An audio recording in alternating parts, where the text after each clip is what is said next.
curious nga ngayon. Ano nga ba ang meron sa loob basta may pogi? Catch the Galingbayan Backs at Level 1 Glorieta 1, August 11 and 13. So nagsimula po kanina yan 10 a.m. to 9 p.m.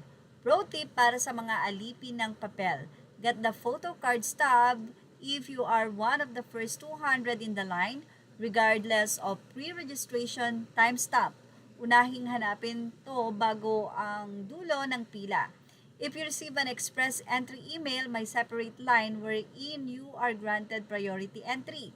If walang email or general email lang, ask for the regular queue. Once inside, you have 10 minutes para magpa-pictorial sa loob and scan all the NFC tags. Huwag sana ispoil ang laman para sa mga di makakapunta. Once the 10 minutes is done, surrender the stub to the staff inside for the Mahalima photo card. Same pieces will be distributed until day 3. Note, this is based on day 1 queue and could possibly change tomorrow. Another note, this is not a pop-up store kaya walang merch sa loob.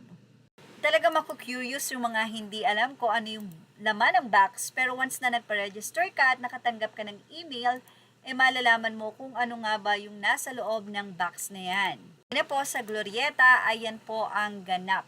Mula sa naging post ni Mercy Christine Mangaliman Cedillo, sinabi niyang muntik na kung di umuwi morning office, afternoon WFH sa Galingbayan Box sana.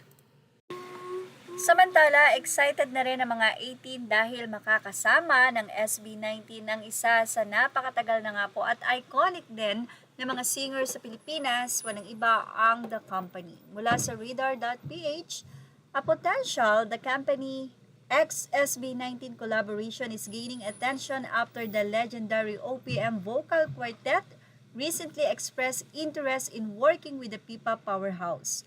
Composed of Moy Ortiz, Ani Quintos, Uy, Sweet Plantado, Tiong Son, and OJ Mariano, The Company recently reflected on their 40th anniversary song Bente, a P-pop parody that pokes fun at and comments on ageism in Philippine pop culture.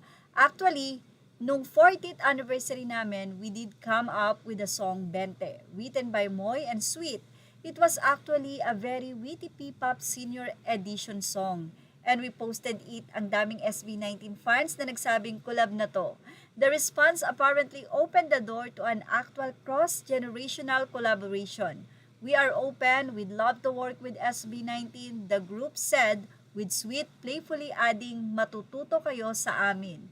The idea has since sparked excitement over a possible meeting between the company's decades-long OPM legacy and SB19's contemporary P-pop sound. The group also praised SB19's adaptability and ability to highlight fellow Filipino artists.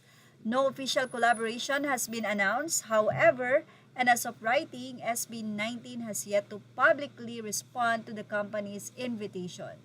For now, Bente may have started as a parody about getting older in the pop industry, but its SB19-fueled reception could potentially turn the joke into a cross-generational musical link-up. SB19 is currently scheduled to perform at Summer Sonic 2026 in Osaka on August 14 and Tokyo on August 15, before headlining K-Pop World 2026 in San Antonio, Texas on October 30 to 31.